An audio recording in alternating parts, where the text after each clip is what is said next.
any official, certainly a U.S. congressman or a U.S. senator. That is really very special to us here in Boca. And so I'm very, very honored to be able to be here today. Our speaker tonight, as you know, is a man who knows the history of how we got to where we are today. He is a man who says it all in a previous quote that states, in his words, "I have traded my camouflage uniform for a suit, but the commitment to protect the people of the United States is still my mission." We could stop there and go home. That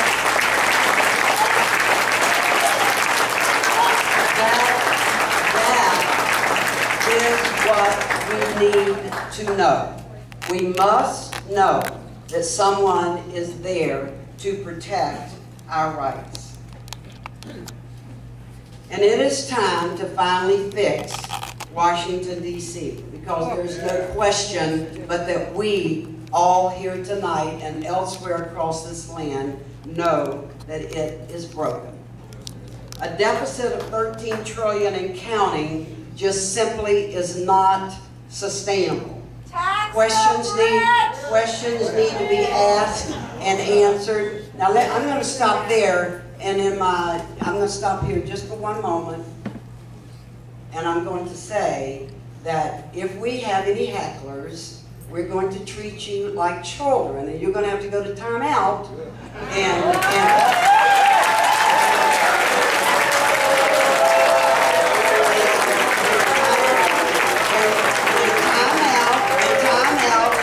outside, and we're going to resume our evening, and we're going to have a very respectful evening tonight where the congressman is able to answer questions and move on with the speech that he intends to give and that I intend to give. So here we go. So we're going to try one more time to see how we behave.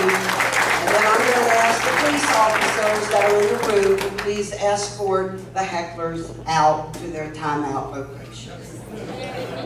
Okay, here we go.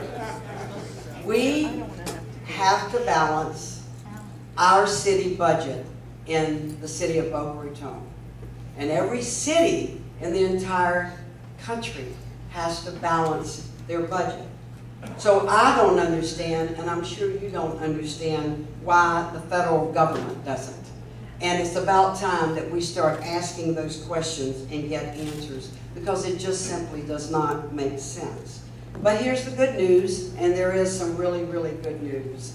There are new voices, many new voices in the nation's capital today that know that it is time to act and to take action. There are new voices that know we can no longer kick the can down the road for my grandchildren, your grandchildren, and many of your own children. There are new voices that are listening to us and putting our suggestions and our ideals into practice. Primarily to get America on track and working again for all of us. And ladies and gentlemen, please welcome perhaps the most important of those new voices on Capitol Hill, our Congressman, Allen West.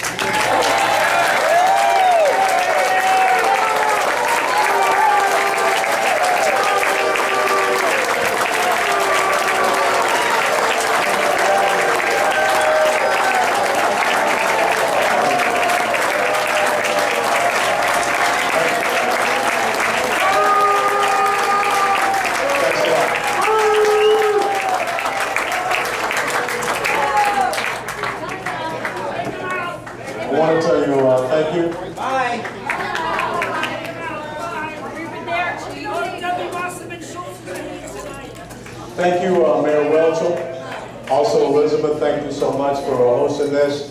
And thanks to each and every one of you for coming out to this town hall meeting. The most important thing about a town hall meeting is one simple thing. I made a commitment and I made a promise back when I was elected, that each and every month that I'd come back and I'd have 2 town hall meetings. One down in Broward and one up here in Palm Beach. So that each and every month you know exactly what is happening in Washington, D.C. You know exactly the decisions that are being made in Washington, D.C. You know exactly what I'm voting on. And I want you to know the exact type of information that I get to see. Because only by ensuring that we have an educated and informed electorate are we going to be able to move this country forward and rectify the economic situation that we have in which we have found ourselves. That if we are not careful, we are not going to leave the exact same United States of America to our children and grandchildren. That's the threat that we have. And I have a commitment to my 18 and 14-year-old daughters that we're not going to do that. And I have a commitment to each and every one of you that we're not going to do that. And as the mayor said, the commitment that I had to you back on the 31st of July, 1982, when I took the oath of office as a second lieutenant, has not changed. It's just the attire that I wear has changed. But it's still about protecting your life, your liberty, and your pursuit of happiness. Now, if you look around here,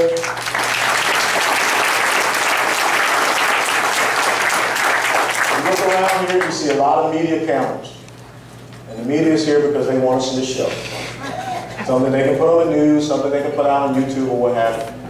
But I think the most important thing that we can show them right here in South Florida, we can show them what honor, character, and integrity means. We can show them how the American people understand the relationship between a congressional representative within a representative democracy. So thank you for being here. We'll get started first time.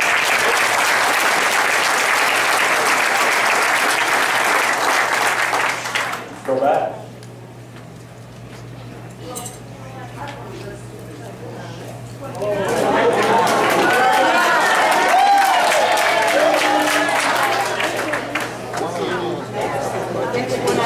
Ignorance is bliss. Next slide. Okay, we have 2 district offices. For the people that reside here, oh, and one thing I want to say before I get started, to the Boca Raton Navy ROTC, thanks for carrying the Army flag.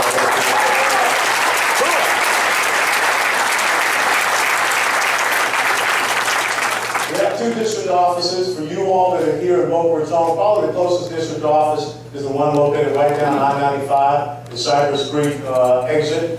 You go west on Cypress Creek, you take the first right, which is Andrews Avenue, and you'll find the Fort Lauderdale office.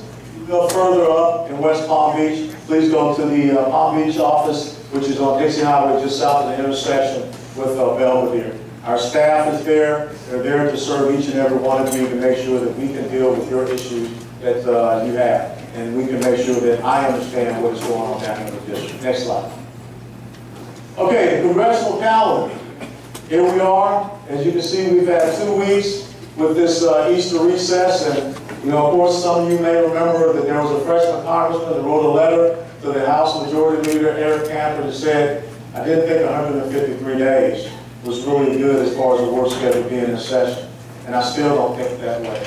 Because the times that we have had out of session, we've seen Standard & Poor's come down and say that our bond rating could be taken from stable down to negative, which means that the 6% interest that we pay on our debt could possibly go up to as high as 20%. And that would be just absolutely unsustainable.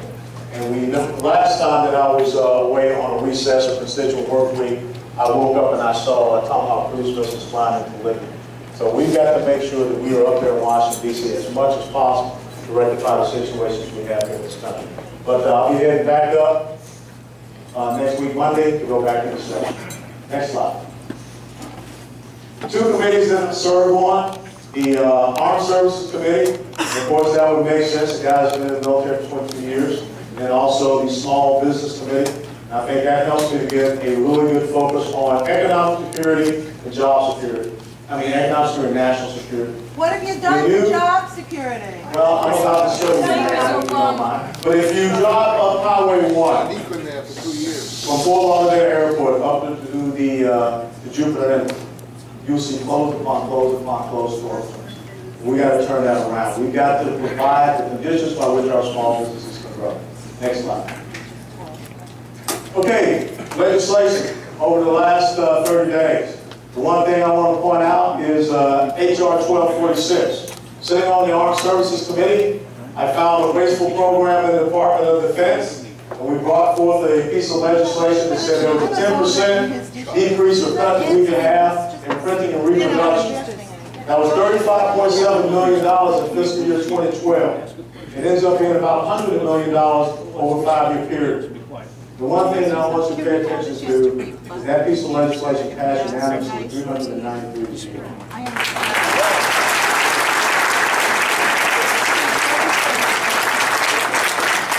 Some people will say that doesn't amount to anything. But the important thing that you need to realize is this. If every single member of Congress that was up there in Washington, D.C., every month in their respective committees looked for one wasteful spending program, think what that would do for the debt and the deficit that we have in the United States of America. So I will continue to do that each and every time. H.R. 1473, which was the continuing resolution for fiscal year 2011. I voted no against that, against my own leadership, because when they went into this deal and they said that this was the largest ever spending cuts in the history of the United States of America, $38.5 billion. You think about the fact that we are at $14.3 trillion of debt. 3 years of deficits of 1.42, 1.29, and now $1.65 trillion. And then when you sat back and you waited and you start to peel beyond your back, you found out that 38.5 was actually 28.5. And then when the CBO came back and scored it, it was actually down to about $362 million. That's why I voted against that. The other thing was that this fiscal year 2011 continuing resolution was the highest appropriations bill in the history of the United States of America at $1.05 trillion. We have got to curtail the spending up in Washington, D.C. We're going in the wrong direction. That's why I voted no. Next slide. Some of the legislation that I've been co-sponsored. I want you to pay attention to the first two. I've also sent a letter over to Ambassador Susan Rice, the Ambassador of the United Nations, United States to the United Nations, because I'm very concerned about the unilateral agreement of recognizing a Palestinian state which could come up this summer. Because I feel that if we don't take care of the situation of Hamas, or Hezbollah, some of the other terrorist activities that come out of those areas, being in Gaza, being in southern Lebanon, and also being in the quote-unquote Palestinian-controlled areas, it could be an absolute nightmare for Israel. They could find themselves in a three-front war. So that's why I signed on to that legislation.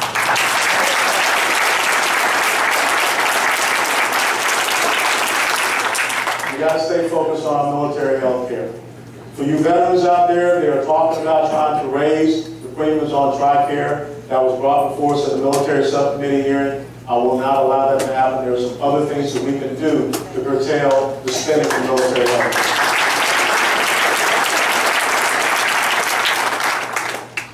Another thing for our veterans I want you to see here, a circuit court out in California made a ruling that said that it was part of this person's free speech or free expression that they could go out and buy a military uniform and put on whatever type of medals that they want to impersonate any soldier.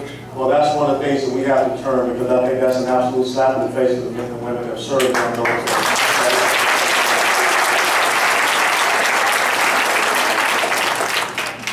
H.R. 1255. We should never have an opportunity again where we talk about a government shutdown.